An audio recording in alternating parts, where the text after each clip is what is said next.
ओम श्री गणेशाय नमः। श्री शिव महापुराणे द्वितीयायां रुद्र संहितायां द्वितीय सती खंडे सप्तदशो अध्याय।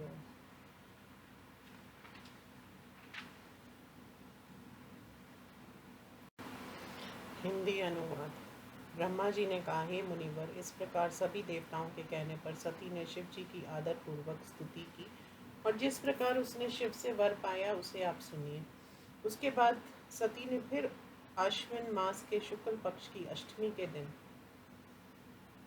भक्ति पूर्वक सर्वेश शिव जी की पूजा की। इस प्रकार नंदा व्रत के पूर्ण हो जाने पर दूसरे दिन नमी तिथि को दिन में जब वह ध्यान मग्न थी तो शिव जी उसके सामने प्रकट हुए। स्वर्ग सुंदर, गौरव वर्ण, पांच मुख, तीन नेत्र, चंद्रशेखर, प्रसन्नचित, शितिकंठ, चतुर्भुज, त्रिशूल, जटाजूट, अभ्यदान देने वाले, भस्म में दैदीप्यमान, सिर पर गंगा जी को धारण किए हुए, संपूर्ण शरीरावयवों से मन को हरने वाले, महान शोभा के घर, करोड़ों चंद्रमा के समान सुंदर मुख वाले, करोड़ों कामदेवों के समान कांति वाले, स्त्री जनों को प्रिय लगने वाली आकृति वाले, इस प्रकार के परम प्रभु शिव जी को अपने सामने देखकर लज्जा से नीचे की ओर मुख करके सती ने उनके चरणों को प्रणाम किया।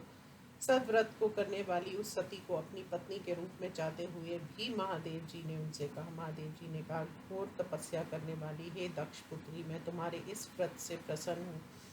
तुम्हारा जो इच्छित वर हो उसे मांगो, मैं तुम्हें दूंगा। ब्रह्मा जी ने कहा, संसार के स्वामी महादेव जी ने उसकी भाव को जानते हुए भी उसके वचनों को सुनने की इच्छा से उससे वर मांगो कहा। वह भी लज्जा के कारण उस बात को नहीं कह सकी जो उसके हृदय में थी। केवल वह शिव जी के वचनों को सुनकर अत्यंत प्रेम मग्न हो गई। इसे जानकर भक्त वत्सल शिव जी अत्यंत प्रसन्न हो गए। सज्जनों के हृदय की गति को जानने वाले शिव जी सती की भक्ति के वश में होकर शीघ्र ही वर मांगो कहने लगे। अपने लज्जा भाव को धारण कर सती ने शिव जी से कहा, हे पर आप अपनी इच्छा से जो वर देना चाहे वह वर मुझे दीजिए। तब भक्त वत्सल शिव जी ने सती के वाक्य को पूरा होने से पहले ही उनसे कहा, तुम मेरी पत्नी हो जाओ। इस प्रकार अपने मन के अनुकूल शिव जी के वचन को सुनकर मन ही मन प्रसन्न होकर सती चुप रही। काम भावना युक्त शिव जी के सामने वह मंद मुस्कान करती हुई सती काम को बढ़ाने वाले हाव भावों को करने लगी। उसके बाद सती के हाव भावों को स्वीकार कर श्रृंगार रस से उन दोनों के हृदय में प्रवेश किया। हे देव ऋषि, संसारिक लीला का अनुसरण करने वाले उन दोनों के मन में उस श्रृंगार रस का प्रवेश हो जाने से चित्रा नक्षत्र से युक्त चंद्रमा की भांति अनुपम शोभा हो गई। से नग्ध अंजन के समान कांति वाली सती शिव जी को पाकर उस प्रकार शोभित हुई जैसे अभ्र लेखा चंद्रमा को पाकर शोभित होती है। तब वह सती प्रसन्न होकर हाथ जोड़कर भक्त वत्सल शिव जी से नत मस्तक होकर कहने लगी। सती ने कहा, हे देव महादेव जगतपति, मेरे पिताजी के सामने विवाह विधि द्वारा आप मुझे ग्रहण करें। ब्रह्मा जी ने कहा। इस प्रकार सती के वचनों को सुनकर भक्त वत्सल शिव जी ने उनकी प्रार्थना को स्वीकार कर सती की ओर प्रेम पूर्वक देखा। सती भी भक्ति पूर्वक शिव जी को प्रणाम कर और उनसे आज्ञा लेकर प्रसन्नता पूर्वक अपनी माता के पास आई। इधर शिव जी भी अपने आश्रम हिमालय में आकर दक्षायनी सती के से विरह से ध्यान मग्न नहीं हो सके। उसके बाद हे देव ऋषि, संसारिक गति को स्वीकार कर शिव जी ने मन से मेरा स्मरण किया। त्रिशूल धारण करने वाले शिव जी द्वारा ध्यान किया गया। मैं शीघ्र ही उनकी सिद्धि से प्रेरित होकर उनके समीप पहुंच गया। हिमालय की जिस चोटी पर वे सती के वियोग से बैठे हुए थे वहां मैं हे तात सरस्वती जी को साथ लेकर पहुंच गया। हे देव ऋषि, सरस्वती के साथ मुझे आया हुआ देखकर प्रभु शिव जी ने सती के प्रेम से बंध कर मुझसे कहा। शिव जी ने कहा, हे ब्रह्मा जी, मैं इस समय विवाह रूपी स्वार्थ में लगा हूँ। मुझे स्वार्थ में इस समय अपनापन प्रतीत हो रहा है। दक्ष प्रजापति की पुत्री सती ने भक्ति पूर्वक मेरी आराधना की और मैंने भी नंदा व्रत के प्रभाव से उसे वरदान दिया है। हे ब्रह्मा जी, उसने मुझे पति रूप से वरण किया है और मैंने भी प्रसन्न होकर उसको पत्नी रूप में स्वीकार कर लिया। दक्ष प्रजापति की कन्या सती ने मुझसे प्रार्थना की कि हे जगतपति, आप मेरे पिताजी के सामने मुझे ग्रहण करें। हे ब्रह्मा जी, मैंने उसकी भक्ति से प्रसन्न होकर वह भी स्वीकार कर लिया। वह अपनी माँ के घर चली गई और मैं यहाँ चला आया। इसलिए तुम मेरी आज्ञा से दक्ष के घर जाकर उससे कहो कि वह शीघ्र ही मुझे कन्यादान दे। सभी विद्याओं के जानने वाले हे ब्रह्मा जी, दक्ष प्रजापति को समझाकर तुम ऐसा करो जिससे मेरी सती वियोग दूर हो जाए।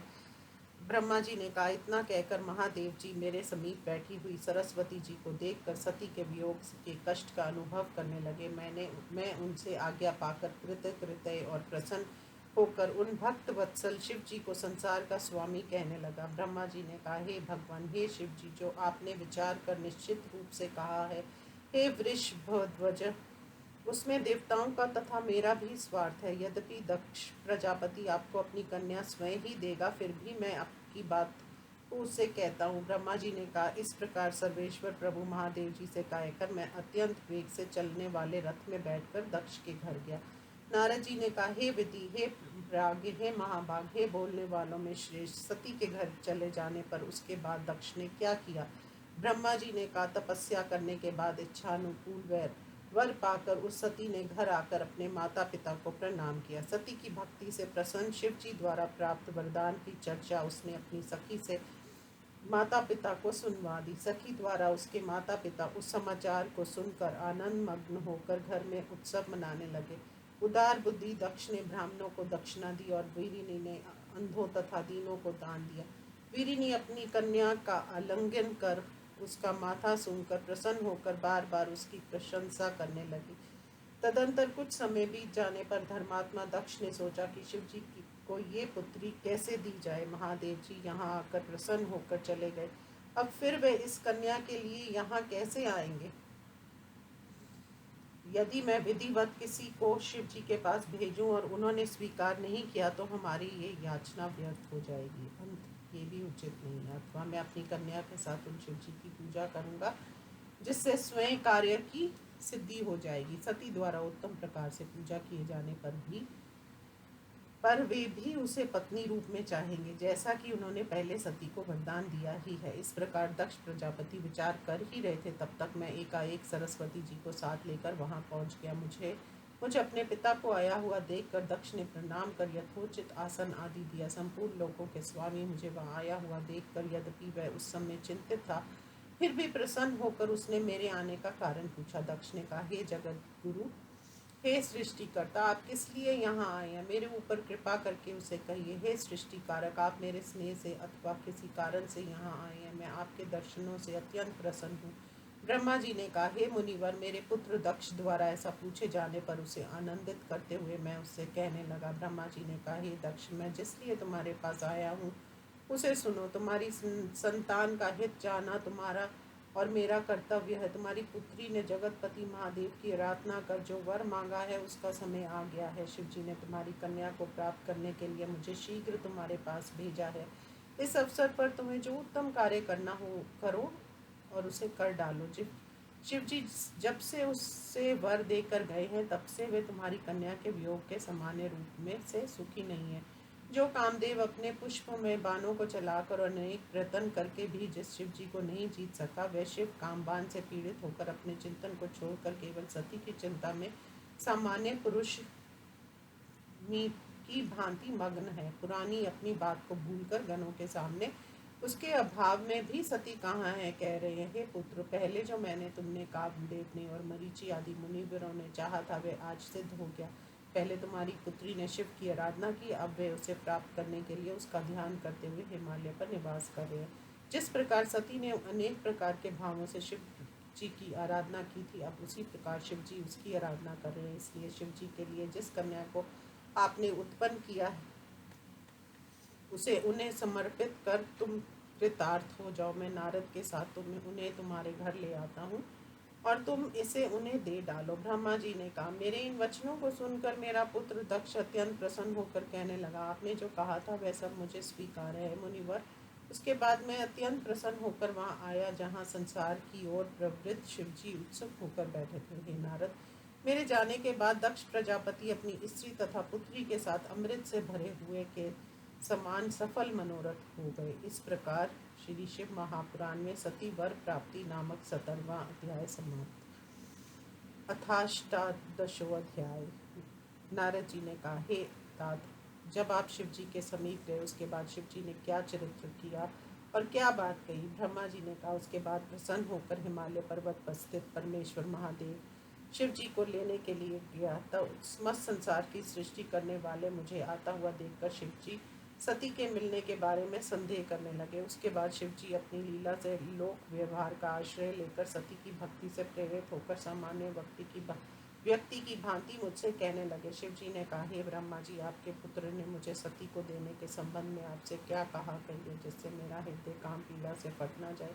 हे सुर ज्येष्ठ ब्रह्मा जी, मेरा ये बिछोह मेरे मन को सती की ओर और शीघ्रता से ले जा रहा है, और दूसरी पत्नी की मैं इच्छा भी नहीं करता हूँ। हे ब्रह्मा जी, मेरा सती से अभेद संबंध है। जिस प्रकार वह मुझे प्राप्त हो सके उस उपाय को आप कीजिए। ब्रह्मा जी ने कहा। लोकाचार से युक्त शिव जी ने कि इस वचन को सुनकर, हे नारद मुनि, मैंने शिव जी को सांत्वना दी। ब्रह्मा जी ने कहा, सती को देने के लिए हे वृषध्वज, मेरा पुत्र जो कह रहा है उसे अपना साध्य और सिद्ध कार्य समझो। उन्हीं के लिए उत्पन्न हुई अपनी कन्या को मैं उन्हीं को दूंगा, किंतु इस संबंध में मेरी ये इच्छा है कि मेरी पुत्री ने इसलिए आपकी आराधना की है।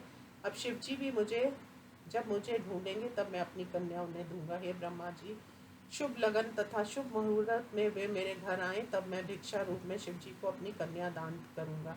हे वृक्ष ध्वज, दक्ष ने मुझसे ऐसा कहा, इसलिए आप शुभ मुहूर्त में उसके घर जाकर उस सती को ले आइए। ब्रह्मा जी ने कहा। इस प्रकार मेरी बातों को सुनकर शिव जी ने लोक व्यवहार के अनुसार, हे मुनिवर, मुझसे हंसते हुए शिव जी ने कहा, मैं तुम्हारे और नारद के साथ उसके घर जाऊंगा। हे जगत के सृष्टा, तुम नारद का स्मरण करो। हे ब्रह्मा जी, अपने मरीचि आदि मानस पुत्रों का भी स्मरण कीजिए। मैं उनके तथा अपने गणों के साथ दक्ष प्रजापति के घर जाऊंगा। ब्रह्मा जी ने कहा। लोकाचार में तत्पर शिव जी द्वारा आज्ञा पाकर मैंने नारद तथा मरीचि आदि अपने मानस पुत्रों का भी स्मरण किया। मेरा स्मरण करने मात्र से तुम्हारे साथ मेरे मानस पुत्र भी प्रसन्न होकर शीघ्र आदर पूर्वक वहाँ उपस्थित हो गए। शिव जी के स्मरण करते ही परम माहेश्वर विष्णु जी शीघ्र लक्ष्मी जी तथा अपनी सेना सहित गरुड़ पर बैठकर वहां आ गए।